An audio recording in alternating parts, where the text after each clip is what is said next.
Дүниеге қызықпаудың сыры.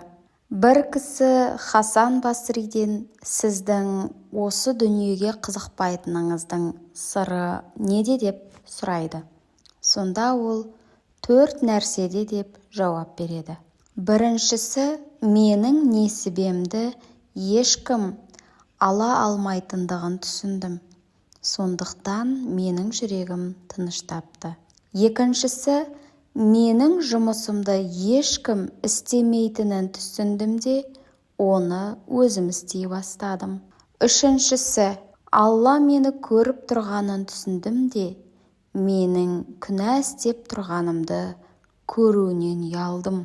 Төртіншісі, мені алда өлім күтіп тұрғанын түсіндім де, Раббыммен кездесу үшін өзіме азық, яғни сауап жинап жатырмын.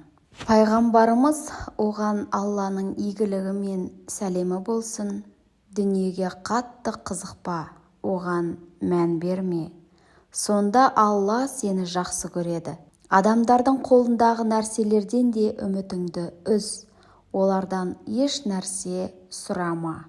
Сонда адамдар да сені жақсы көреді деген екен.